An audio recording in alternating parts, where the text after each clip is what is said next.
Welcome back to God's Grace podcast, everyone. We're diving deep today into a story that, honestly, it just resonates through the ages. It's the story of Abraham, and often we talk about him, as this patriarch, this giant of faith, but I want to frame it a little differently today. Abraham's story isn't about a perfect man, it's about a faithful one. A man who chose to walk, even when he didn't have the map. James, Jane, what comes to mind when you hear faith without the map? Well, that's such a powerful phrase, Nash. I think immediately of the sheer audacity, the courage it must have taken.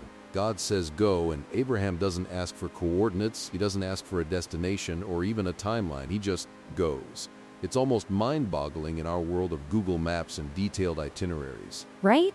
And I think about my own life. I can barely go to a new coffee shop without checking reviews and knowing the exact route. So to pack up everything, your whole life, your family, your livelihood, based on a voice, it challenges every modern instinct we have for certainty and control. Exactly. And that's what makes it so relevant, isn't it? Because in our lives, whether it's a career change, a big move, a relationship, or even just a difficult season, God often calls us to step out without revealing the whole picture. We're often asking, where am I going? How will this work? What's the plan?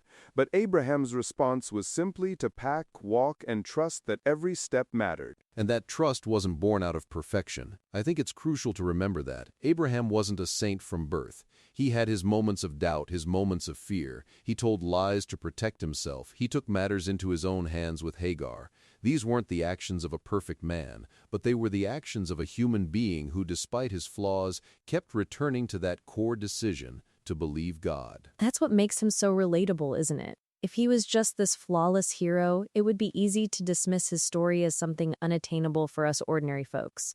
But knowing he stumbled, knowing he messed up, and God still called him, still worked through him, still fulfilled his promises to him, that's where the grace really shines through for me. It's a powerful distinction, really. It moves faith from being a performance to being a relationship. God didn't choose Abraham because he was the most impressive man on earth. He chose him for a purpose, and Abraham responded with humble obedience, even when he didn't understand.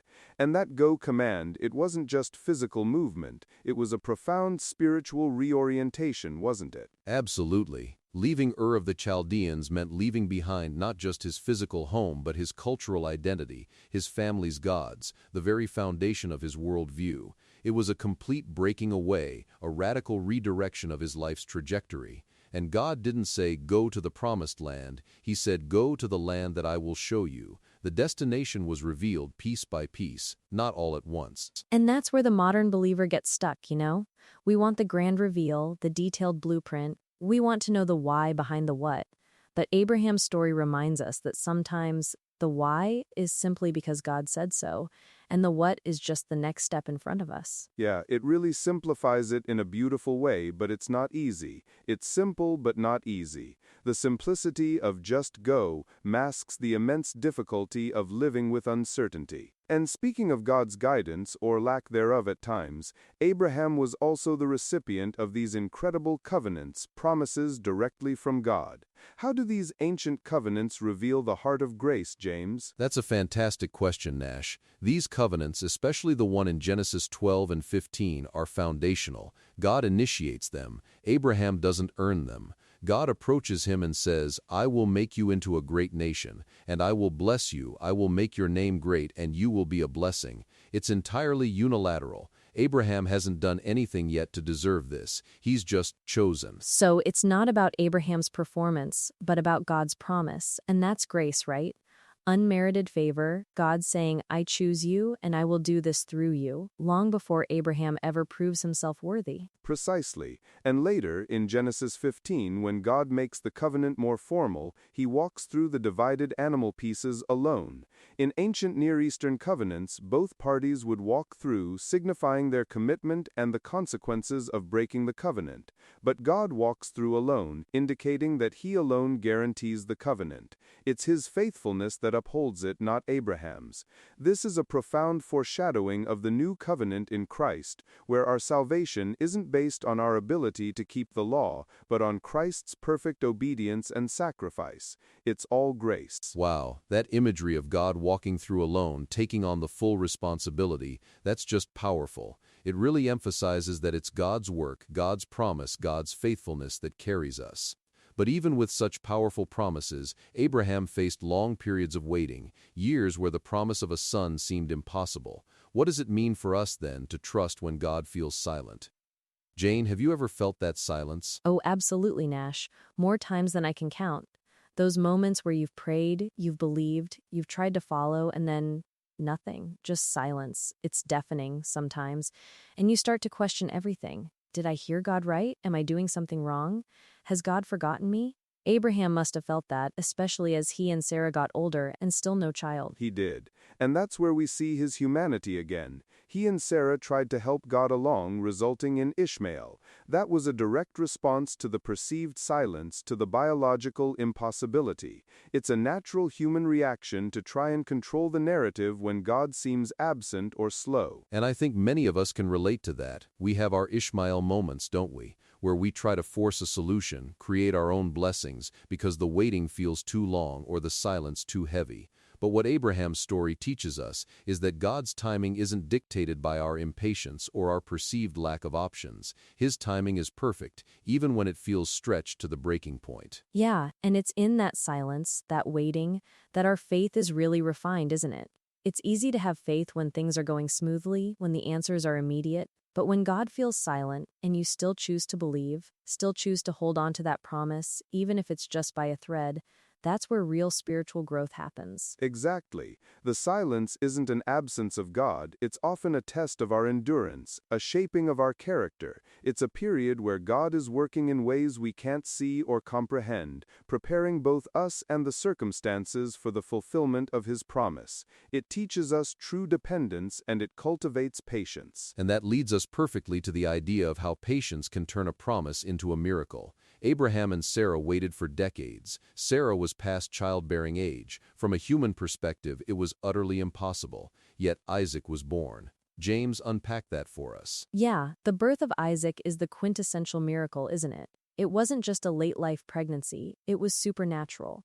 God waited until it was biologically impossible for Abraham and Sarah to conceive naturally, specifically so that when Isaac finally arrived, there would be no doubt that it was God's doing. It was a clear demonstration that God's power isn't limited by human limitations or timelines. It makes the laughter in Sarah's story so profound. First, she laughs in disbelief, right? Thinking me at my age. But then the name Isaac itself means laughter, becoming a testimony to the joy and the impossible reality of God's fulfilled promise. It's like the universe itself is laughing with joy at God's faithfulness. That's beautiful, Jane, and what a powerful message for us. We often want our miracles now, on our terms, but sometimes God delays precisely so that when the miracle happens, it's undeniably His hand at work. It deepens our faith, strengthens our resolve, and makes the eventual blessing so much sweeter and more impactful. And it also teaches us about the nature of God's promises. They are not always immediate, but they are always certain. His faithfulness is the bedrock upon which all His promises rest. Abraham didn't just receive a son, he received the lineage through which all nations would be blessed, ultimately culminating in Christ. That long wait, that patience, was tied to a promise with eternal implications. So it's not just about a personal blessing, but about God's grand redemptive plan. And Abraham, in his faithful though imperfect walking, became a part of that. It really makes you think about your own small steps of faith and how they might fit into a much larger divine tapestry that you can't see yet. That's the kicker, isn't it? Our journey of faith, even when we feel like we're just blindly walking, is often connected to something far grander than our individual desires. Abraham's call still speaks to modern believers because we too are called to walk by faith, not by sight. We too are recipients of grace through covenants, the new covenant in Christ, where our salvation is guaranteed by God's faithfulness, not our own perfection. It encourages us to embrace the uncertainty, to lean into the silence, and to trust that God is at work even when we can't perceive it. that the map will be revealed step by step, and often, the most beautiful parts of the journey are the ones we couldn't have planned ourselves. And to remember that fear is a natural human emotion, but faith isn't the absence of fear. It's choosing to walk anyway. It's feeling that knot in your stomach, that uncertainty, and still taking that next step because you believe God is faithful. Absolutely. It's that courage to just keep putting one foot in front of the other, even when the path is dimly lit or entirely dark. Abraham's journey reminds us that God isn't looking for perfect obedience, but consistent faithfulness. He's not asking us to be flawless, but to be willing. Willing to go, willing to wait, willing to trust. And in that willingness, that beautiful human, often messy willingness, we find the heart of grace and experience miracles. So as you go about your week, think about what faith without the map means for you. What step is God asking you to take? And remember, you don't need to see the whole path to know who's leading you. Just take the next step. Thank you, James and Jane, for this incredible conversation. Thanks, Nash. Always a pleasure. Thank you. It was truly thought-provoking. And to our listeners, thank you for joining us on God's Grace Podcast. Until next time, keep walking by faith.